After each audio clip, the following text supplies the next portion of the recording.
Un pays longtemps classé parmi les plus pauvres du continent accélère soudainement, lançant 20 projets structurants presque simultanément. Sur le papier, il s'agit d'autoroutes, d'énergie reprise en main, de rénovation urbaine, d'industrie et d'agriculture. En réalité, c'est une tentative coordonnée de rompre avec des décennies de dépendance silencieuse. Pourquoi cette accélération compte-t-elle pour la population ? Et pourquoi le pari engagé par Ibrahim Traoré dépasse-t-il largement les frontières du Burkina Faso ? Parce qu'un basculement matériel, politique et symbolique est en train de se produire. Cette analyse promet de montrer pourquoi ces 20 projets ne relèvent pas d'une simple ambition infrastructurelle. Ils constituent un test de crédibilité pour un État qui tente de reconstruire ses fondations sans attendre l'impulsion extérieure. L'enjeu central est le suivant. Soit cette vague coordonnée crée une dynamique durable, soit elle s'épuise sous son propre poids. Pour le Burkina Faso, l'échec ne serait pas neutre, car les attentes sociales ont déjà été éveillées. La jeunesse urbaine observe si les emplois annoncés deviennent réels et continus. Les communautés rurales mesurent si l'irrigation et les routes améliorent réellement l'accès au marché. Les partenaires régionaux évaluent si ce modèle peut être reproduit ailleurs dans le Sahel. À l'extérieur, investisseurs et gouvernements se demandent si cette trajectoire modifie durablement les rapports de force. Le pari porté par Ibrahim Traoré engage donc bien plus qu'un cycle de travaux publics. Il engage la confiance nationale, la stabilité sociale et la marge de manœuvre politique. Comprendre ce qui rend ce moment possible permet de mesurer ce qui est réellement en jeu.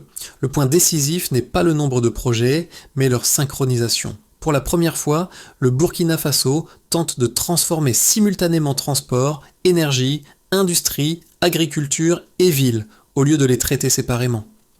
Pendant des années, le pays a fonctionné dans un piège structurel discret mais persistant. Les routes se dégradaient plus vite que les budgets ne pouvaient les réparer. Les villes s'étendaient sans réseau adapté. Les zones rurales dépendaient presque exclusivement d'une agriculture pluviale, vulnérable à chaque variation climatique.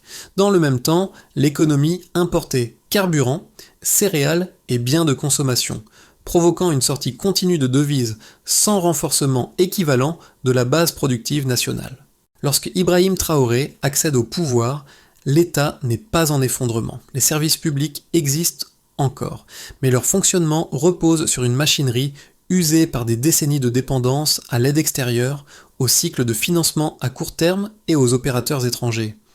Le pays tient, sans réellement avancer. Cette stagnation lente érode la confiance collective plus sûrement qu'une crise brutale.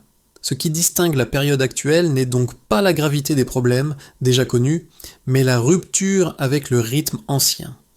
Plutôt que d'attendre des prêts internationaux ou des investissements dictant leurs propres priorités, les autorités choisissent une voie plus risquée. Mobiliser le travail local, le capital domestique et la volonté politique interne pour reconstruire les fondations matérielles de l'État.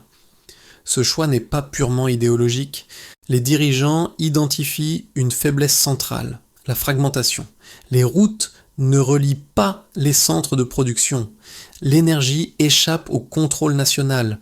Les capacités industrielles sont dispersées ou abandonnées. L'agriculture produit, mais sans cohésion systémique. Le pays ne manque ni de ressources humaines, ni d'ambition. Il manque d'articulation. Les 20 projets émergent alors comme une tentative de recablage. Ils ne sont pas conçus comme des vitrines isolées, mais comme des engrenages interdépendants. Le transport soutient l'agriculture. L'agriculture alimente l'industrie. L'industrie stabilise les villes. Et les villes génèrent les revenus nécessaires à l'entretien de l'ensemble. Une question centrale demeure. Comment un pays à l'espace budgétaire limité peut-il soutenir une telle reconstruction sans que l'élan ne se brise sous la pression économique ou politique ? Pour comprendre comment cette dynamique se matérialise, il faut quitter un instant les plans nationaux et observer les premiers effets concrets. Le rôle du leadership apparaît ici moins comme une figure abstraite que comme un catalyseur. Ibrahim Traoré n'agit pas seul, mais il incarne une rupture de méthode qui redéfinit la manière dont l'État se projette dans l'action quotidienne. Dans les centres urbains, la rénovation commence par des gestes simples. curage des canaux de drainage, réfection des routes secondaires, remise en état des quartiers négligés. Ces interventions paraissent modestes, mais leur impact est immédiat.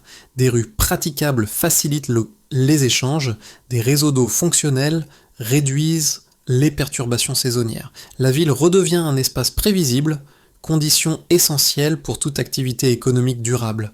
Ces chantiers urbains jouent aussi un rôle social. En mobilisant une main-d'œuvre locale, ils offrent un premier signal tangible à une jeunesse souvent confrontée au chômage ou à l'informalité. Le travail n'est pas seulement une source de revenus. Il devient une preuve visible que l'effort collectif produit des résultats observables ici et maintenant. Dans les zones périurbaines et rurales proches, les effets se propagent différemment. Une route améliorée raccourcit le temps d'accès au marché. Un axe stabilisé réduit les pertes post-récolte. Même avant l'achèvement complet des grands projets, ces améliorations partielles modifient les calculs des agriculteurs et des commerçants. Produire davantage commence à faire sens. Ce rôle de personnage guide n'est donc pas incarné par un individu isolé, mais par une chaîne d'actions visibles qui rendent la stratégie crédible. L'État cesse d'être perçu uniquement comme une autorité lointaine. Il devient un acteur présent dans l'espace quotidien. L'impact précoce n'est pas encore transformationnel, mais il est suffisant pour poser une question clé. Si ces premiers signaux tiennent, jusqu'où cette dynamique peut-elle réellement aller ? Le déclencheur de cette vague coordonnée n'est pas un projet unique, mais une décision de méthode. Avant, les initiatives publiques s'empilaient sans se renforcer, après quand elles sont conçues pour avancer ensemble. Ce basculement marque le véritable point de départ de la séquence actuelle, portée politiquement par Ibrahim Traoré, mais structurée comme un enchaînement systémique. La première phase est celle de l'activation. L'État concentre ses ressources limitées, non sur des programmes temporaires, mais sur des infrastructures capables de produire des effets en cascade. Les chantiers routiers sont lancés en priorité car ils conditionnent tout le reste. Une route rénovée n'est pas seulement un axe de circulation, elle devient un lien entre production rurale, transformation industrielle et consommation urbaine. Le temps de transport diminue, les coûts logistiques se resserrent et l'accès au marché cesse d'être un obstacle permanent. En parallèle, la reconstruction urbaine s'accélère. Nettoyage, drainage, renforcement des voiries, réhabilitation de quartiers entiers, ces opérations ne visent pas uniquement l'esthétique, elles stabilisent les villes, réduisent les interruptions d'activité et créent un environnement plus prévisible pour le commerce et les services. Cette stabilité urbaine constitue le socle sur lequel les autres projets peuvent comme s'appuyer sans se heurter à des blocages constants. La deuxième phase correspond au pic de coordination. Transport, énergie et industrie commencent à s'aligner. La reprise en main de la distribution énergétique marque ici un tournant. L'énergie cesse d'être un simple flux importé et devient un levier stratégique interne. Combinée à l'expansion progressive du solaire, elle offre la perspective d'un approvisionnement plus maîtrisé, condition indispensable à toute relance industrielle crédible. C'est à ce moment que les usines, longtemps sous-utilisées ou à l'arrêt, entrent à nouveau dans l'équation. Transformation du coton, meunerie, production de boissons, produits laitiers, détergents. Prises isolément, ces relances paraissent modestes. Ensemble, elles signalent un changement de logique. Au lieu d'exporter des matières premières et d'importer des produits finis, le pays cherche à conserver davantage de valeur sur son propre territoire. La troisième phase est celle des répliques. L'agriculture, longtemps vulnérable aux aléas climatiques, est intégrée à cette architecture. Irrigation, mécanisation, amélioration des semences, soutien vétérinaire et aquaculture renforcent la capacité de production continue. L'objectif n'est pas seulement l'autosuffisance alimentaire, mais la stabilisation des revenus ruraux. Une agriculture plus prévisible alimente l'industrie. L'industrie soutient la demande de transport. Le transport ancre l'économie nationale. Ce fil d'événements révèle une logique claire. Chaque projet est conçu pour réduire une dépendance précise, mais aussi pour renforcer le suivant. La prise de risque est assumée. Les grands chantiers peuvent déraper, les coûts peuvent dépasser les prévisions. Pourtant, l'alternative, prolonger l'ancien modèle fragmenté, est jugée plus dangereuse encore. À ce stade, la dynamique est enclenchée. La question n'est plus de savoir si quelque chose se passe, mais si cet enchaînement peut tenir dans la durée sans que le système ne se déséquilibre. Le passage du récit à l'épreuve des chiffres constitue un moment délicat, car les données disponibles ne cherchent pas à impressionner par leur abondance, mais par ce qu'elles traduisent en changement de trajectoire. Le cadre choisi par le gouvernement, sous l'impulsion d'Ibrahim Traoré, repose sur quelques indicateurs clés, utilisés comme balise plutôt que comme démonstration exhaustive. Le premier repère concerne l'effort financier concentré sur l'agriculture. Plus de 104 milliards de FCFA sont consacrés à la modernisation rurale. Pris isolément, ce montant ne place pas le Burkina Faso parmi les plus grands investisseurs agricoles du continent, mais le changement apparaît lorsque l'on observe la rupture avec la situation antérieure. Avant, l'investissement agricole était dispersé, souvent réactif et orienté vers l'urgence. Après, il devient structurant, ciblant irrigation, mécanisation, semences améliorées et soutien vétérinaire dans une logique de continuité productive. La donnée ne signifie pas seulement plus d'argent, elle signifie argent utilisé différemment. Le deuxième indicateur clé touche à l'irrigation. Les projets en cours transforment d'environ 900 hectares de terres agricoles en surface exploitable toute l'année. Là encore, le chiffre peut sembler modeste à l'échelle nationale. Pourtant, son effet est multiplicateur. Avant, ces terres dépendaient presque exclusivement des pluies saisonnières, exposant les producteurs à des ruptures brutales de revenus. Après, la production devient planifiable. Cette prévisibilité réduit le risque pour les agriculteurs, mais aussi pour les transformateurs et les transporteurs qui dépendent sans de leur récolte. Le gain n'est pas seulement quantitatif, il est temporel. Le troisième repère concerne l'énergie et la reprise de contrôle sur la distribution du carburant. Le transfert de plus de 200 stations-service vers une gestion nationale marque un changement structurel. Auparavant, la distribution fonctionnait comme un canal d'extraction de valeur, dépendant d'opérateurs étrangers et exposé aux arbitrages externes. Désormais, elle devient une artère interne, capable de soutenir la logistique nationale et de générer des revenus réinvestissables. Le chiffre n'indique pas seulement un volume, mais un déplacement de contrôle. Ces trois mesures illustrent une même logique. La baseline correspond à une économie fragmentée, dépendante et vulnérable aux chocs extérieurs. Le delta réside dans la capacité à reconnecter les segments clés du système productif. Agriculture stabilisée, énergie maîtrisée, infrastructures de transport renforcées. Chacune de ces dimensions, prises séparément, reste insuffisante. Ensemble, elles commencent à former un socle cohérent. Il est important de souligner ce que ces chiffres ne disent pas encore. Ils ne garantissent ni le succès à long terme, ni l'absence de dérives budgétaires. Les coûts de maintenance et les besoins en compétences techniques et la gouvernance quotidienne restent des variables critiques. Mais ils montrent que le pays a franchi un seuil, celui où l'investissement cesse d'être uniquement défensif pour devenir stratégique. Dans ce cadre, les données servent moins à convaincre des observateurs extérieurs qu'à envoyer un signal interne. Elles indiquent que l'effort n'est pas symbolique, qu'il s'inscrit dans des allocations concrètes et mesurables. Pour une population habituée aux annonces sans suite, cette matérialité change la perception du possible. La question devient alors moins combien a été investi que comment ces investissements résistent-ils à l'épreuve du temps. C'est sur ce terrain que les critiques les plus sérieuses émergent et qu'il faut désormais les examiner sans les éluder. Toute analyse crédible doit prendre au sérieux les objections les plus solides sans les caricaturer. Deux critiques principales reviennent de manière récurrente lorsqu'il est question de cette vague de reconstruction. La première concerne la soutenabilité financière.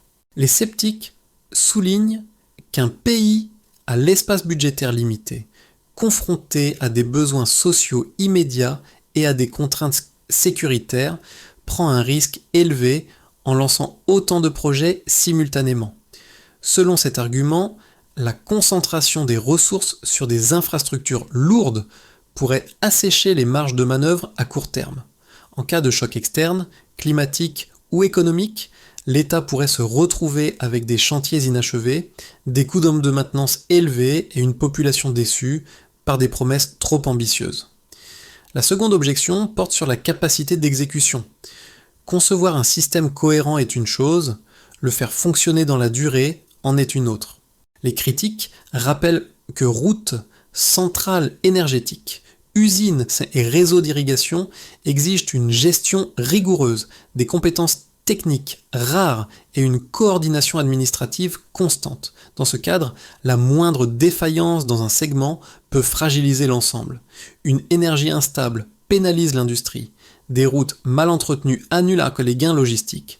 Une gouvernance insuffisante transforme l'investissement en charge. Ces objections ne sont pas infondées. Elles décrivent des risques réels, observés dans d'autres contextes comparables. Pourtant, la réponse apportée par la stratégie actuelle ne consiste pas à les nier, mais à les intégrer. Le choix de projets interconnectés vise précisément à réduire la probabilité d'échec isolé. Chaque infrastructure est pensée pour soutenir la suivante, créant des flux de revenus et d'utilité croisés. L'objectif n'est pas l'optimisation parfaite, mais la résilience systémique. Par ailleurs, le calendrier joue un rôle central. La reconstruction n'est pas étalée sur une décennie abstraite, mais concentrée dans une fenêtre politique précise. Cette compression du temps augmente le risque, mais elle limite aussi l'érosion par l'attentisme.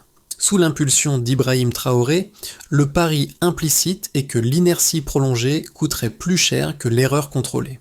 En d'autres termes, la question n'est pas de savoir si le risque existe, mais quel risque est jugé le plus acceptable. Continuer un modèle fragmenté, dépendant et vulnérable, ou tenter une recomposition rapide avec des garde-fous encore imparfaits. Cette tension structurelle ne disparaît pas. Elle définit le cœur du pari en cours. À mi-chemin, la lecture change d'échelle. Ce qui apparaissait comme une juxtaposition ambitieuse de chantier révèle une logique plus profonde. Les projets ne cherchent pas seulement à réparer, mais à verrouiller des dépendances anciennes. Routes, énergie, agriculture et industrie ne sont plus des secteurs voisins. Ils deviennent des pièces d'un même mécanisme, conçus pour fonctionner ensemble ou ne pas fonctionner du tout. Cette bascule est centrale pour comprendre la portée politique du moment. En articulant ces projets comme un ensemble fermé, le pays réduit le nombre de points où une pression extérieure peut interrompre la chaîne. Une route entretenue par des recettes internes soutient une logistique alimentée par une énergie contrôlée nationalement. Une agriculture stabilisée fournit une matière première régulière à des usines locales. Chaque lien renforce le suivant. Sous la direction d'Ibrahim Traoré, cette approche transforme la reconstruction en outil de souveraineté pratique plutôt qu'en discours.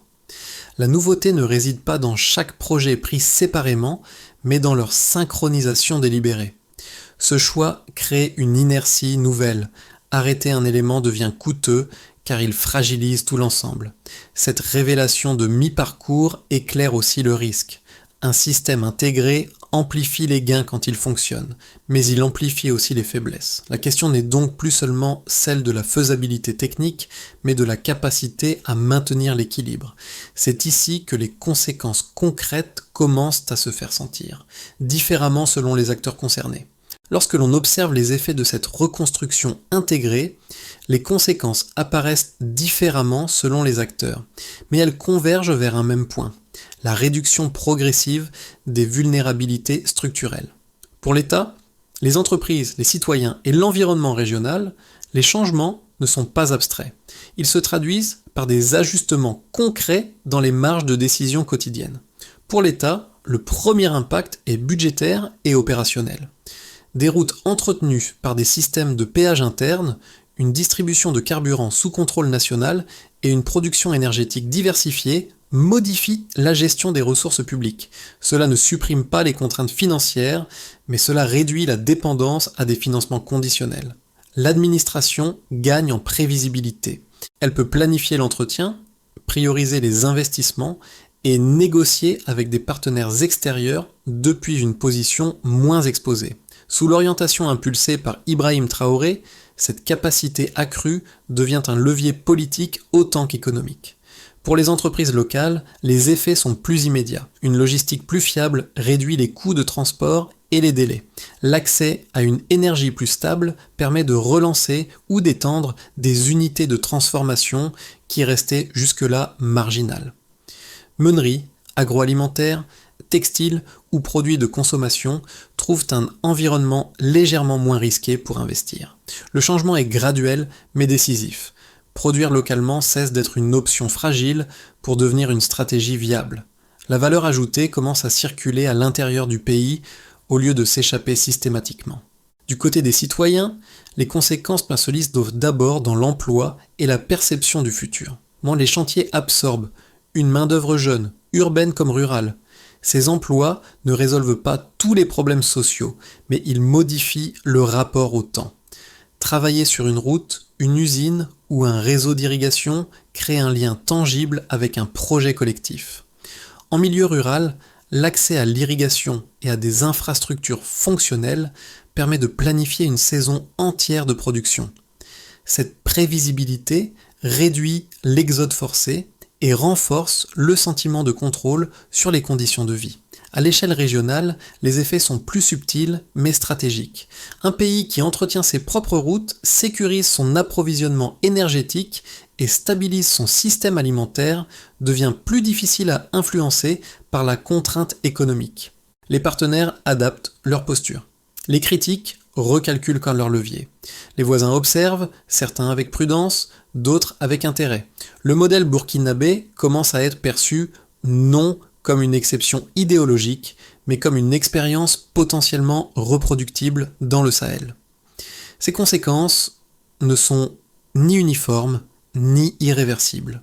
Elles restent dépendantes de la continuité de l'exécution et de la discipline de gestion, mais elles indiquent déjà un déplacement. Le pays n'est plus seulement en train de réparer ce qui manquait. Il redéfinit les conditions dans lesquelles il interagit avec son environnement interne et externe. C'est à partir de ces effets concrets que les scénarios pour les mois à venir prennent tout leur sens. À court et moyen terme, l'évolution de cette reconstruction peut être envisagée selon 3 trajectoires distinctes, chacune dépendant moins de l'ambition affichée que de la capacité d'exécution continue. Ces scénarios ne sont pas des prédictions, mais des cadres de lecture pour comprendre ce qui pourrait se jouer dans les 6 à 12 prochains mois. Le scénario de base repose sur une progression inégale mais fonctionnelle. Les projets clés avancent sans rupture majeure, mais avec des retards ponctuels et des ajustements budgétaires. Certaines infrastructures livrent des résultats visibles, tandis que d'autres nécessitent des arbitrages techniques ou financiers. Si cette trajectoire se confirme, le pays consolide lentement ses gains. La dynamique reste crédible, mais fragile. La confiance sociale se maintient, à condition que les bénéfices les plus tangibles, emploi, mobilité, accès à l'énergie, continuent de se manifester de manière régulière.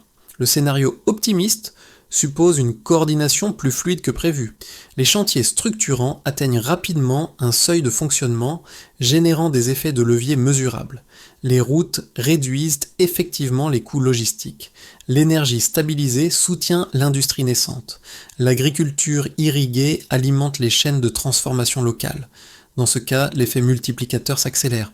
Le modèle burkinabé gagne en visibilité régionale. Les partenaires extérieurs réévaluent leur approche non par idéologie, mais par intérêt pragmatique. La reconstruction devient alors un actif diplomatique autant qu'économique. Le scénario défavorable met en lumière les points de rupture potentiels. Si plusieurs projets clés accumulent des retards importants, ou si la maintenance n'est pas assurée, la cohérence du système se fissure. Les coûts augmentent plus vite que les bénéfices. Les attentes sociales, déjà élevées, se transforment en scepticisme. Dans ce contexte, même des avancées réelles peuvent être perçues comme insuffisantes. Le risque n'est pas l'échec total, mais l'érosion de la confiance, qui affaiblirait durablement la capacité de l'État à mobiliser autour de nouveaux efforts. Face à ces trajectoires, une recommandation de lecture s'impose. Si les projets continuent à avancer, même imparfaitement, alors la logique systémique conserve sa valeur. Si, en revanche, les arbitrages se fragmentent et que les priorités se diluent, la promesse initiale perdra de sa force. La clé n'est donc pas la vitesse absolue, mais la continuité. C'est sur cette continuité que se jouera l'impact réel de la stratégie engagée. À ce stade, la reconstruction cesse d'être une abstraction politique et commence à toucher directement différents publics, y compris ceux qui observent la trajectoire depuis l'extérieur. L'enjeu n'est pas seulement de savoir si le modèle fonctionne, mais ce qu'il change concrètement dans la manière dont chacun se projette. Pour les citoyens burkinabés, l'impact se mesure d'abord en opportunités visibles. Un chantier ouvert signifie un emploi temporaire, parfois une formation technique, souvent un premier revenu stable. Une route praticable modifie les déplacements quotidiens, réduit l'isolement et élargit l'accès aux services. Une énergie plus régulière améliore la continuité des activités commerciales et artisanales. Ces changements ne transforment pas immédiatement les conditions de vie, mais ils réduisent l'incertitude, ce qui modifie profondément les choix individuels. Pour les entrepreneurs locaux, le signal est différent. La reconstruction indique que l'environnement des affaires pourrait devenir moins imprévisible. Investir reste risqué, mais produire localement n'apparaît plus comme un pari isolé. L'existence d'infrastructures fonctionnelles, même partielles, permet de raisonner à moyen terme. Cette projection est essentielle pour relancer des initiatives longtemps mises en sommeil. Pour les observateurs régionaux et internationaux, l'impact est surtout cognitif. Le Burkina Faso cesse d'être analysé uniquement à travers le prisme de ses fragilités. Il devient un cas d'étude sur la capacité d'un État à tenter une recomposition rapide malgré des contraintes sévères. Cette évolution oblige analystes, partenaires et investisseurs à ajuster leur cadre d'interprétation. Deux pistes de lecture s'ouvrent alors pour le spectateur. La première consiste à suivre les projets comme des indicateurs de cohérence. Avancent-ils ensemble ou se fragmentent-ils ? La seconde est plus personnelle. Quel type de changement matériel modifie réellement la confiance collective ? Dans les deux cas, l'observation attentive importe plus que l'adhésion immédiate, car ce sont souvent les effets les plus discrets. Stabilité, prévisibilité, continuité, qui révèlent malgré la profondeur d'une transformation. Si la reconstruction doit dépasser le stade de l'élan initial, elle repose sur une feuille de route lisible, articulée autour de quelques étapes clés, plutôt que sur une accumulation de promesses. La logique mise en avant par le gouvernement, sous l'impulsion d'Ibrahim Traoré, peut se résumer en une séquence opérationnelle en 4 temps. La première étape concerne la priorisation claire. Tous les projets ne peuvent pas avancer au même rythme. L'enjeu est donc d'identifier ceux qui produisent rapidement des effets systémiques, routes structurantes, énergie, irrigation, et de les sécuriser en priorité. Dans les faits, l'État central, avec les collectivités locales, porte cette étape dans les cycles budgétaires en cours et l'on peut en suivre l'avancée par la mise en service effective, pas seulement par le lancement des travaux. La deuxième étape porte sur la maintenance et la gouvernance quotidienne. Construire est une chose, maintenir en est une autre. Les infrastructures routières, énergétiques et hydrauliques exigent des mécanismes de financement dédiés et transparents. Dans les faits, agences publiques spécialisées portent cette étape en continu dès la livraison et l'on peut en suivre l'avancée par la continuité de service et la réduction des interruptions. La troisième étape concerne les compétences. Les usines, les réseaux solaires et les systèmes d'irrigation ne fonctionnent durablement qu'avec une main-d'œuvre formée. Investir dans la formation technique devient donc aussi crucial que l'investissement matériel. Dans les faits, État, centres de formation, partenaires industriels pendant cette étape, en parallèle des chantiers, et l'on peut en suivre l'avancée par l'autonomie opérationnelle progressive. Enfin, la quatrième étape est celle de l'ajustement politique. Les retours du terrain doivent influencer les décisions. Certains projets devront être réorientés, d'autres ralentis ou renforcés. Cette capacité d'adaptation conditionne la crédibilité à long terme. Cette feuille de route ne garantit pas le succès, mais elle réduit le risque de dispersion. Elle transforme une ambition globale en une séquence gouvernable, condition indispensable pour que la promesse initiale trouve un ancrage durable. Pour mesurer la portée réelle de cette transformation, il faut revenir aux scènes les plus simples, celles qui avaient ouvert la lecture humaine du processus. Une rue réparée où l'eau ne stagne plus après la saison des pluies. Un atelier rouvert parce que l'électricité ne s'interrompt plus qu'à chaque semaine. Un champ irrigué qui permet, pour la première fois depuis longtemps, de prévoir la récolte de l'année suivante. Ces images ne relèvent pas du symbole abstrait, elles traduisent un changement de rapport au quotidien. Ce fil émotionnel relie les premières actions visibles à l'ambition nationale. La reconstruction ne se vit pas uniquement dans les discours officiels ou les annonces de projets. Elle se ressent dans la répétition de gestes ordinaires qui cessent d'être fragiles. Travailler, produire, circuler, planifier. Lorsque ces actions deviennent plus fiables, la confiance s'installe lentement. Dans ce cadre, la figure d'Ibrahim Traoré fonctionne moins comme celle d'un homme providentiel que comme un point de convergence. Il incarne un moment où l'État tente de redevenir lisible pour ceux qui vivent sur son territoire. La force du projet ne réside pas seulement dans son échelle, mais dans sa capacité à créer un sentiment d'appartenance à un effort commun. Rien n'est encore acquis. Les attentes sont élevées, les risques réels et les déceptions possibles. Mais quelque chose a déjà changé. L'idée que l'avenir est entièrement dicté de l'extérieur a commencé à reculer. Cette inflexion, plus que les routes ou les usines, constitue peut-être le cœur du basculement. La confiance précède toujours la transformation durable. Arrivé à ce point, le récit ne cherche pas à conclure par une certitude, mais à ouvrir un espace de réflexion partagée. La reconstruction du Burkina Faso n'est ni un modèle achevé, ni une promesse garantie. C'est un processus en cours, observé, interprété et débattu, aussi bien à l'intérieur du pays qu'au-delà de ses frontières. Ce qui se joue dépasse les routes, les usines ou les centrales solaires. Il s'agit de la manière dont une société redéfinit ses priorités et accepte le risque de transformer ses propres règles du jeu. Pour le spectateur, l'enjeu est moins de prendre position immédiatement que de suivre l'évolution avec attention. Quels projets produisent les effets les plus durables?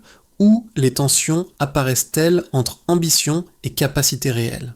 Quels signaux confirment une stabilisation et lesquels annoncent des ajustements nécessaires? Ces questions méritent d'être posées sans enthousiasme excessif ni scepticisme automatique. La trajectoire engagée sous Ibrahim Traoré invite ainsi à un dialogue plus large sur le développement, la souveraineté et la responsabilité politique dans des contextes contraints. Observer, comparer, discuter fait partie intégrante de ce processus. À votre tour, quel secteur ou quel choix vous semble le plus décisif pour l'avenir du pays? Et pourquoi? Votre regard contribue à enrichir cette conversation collective.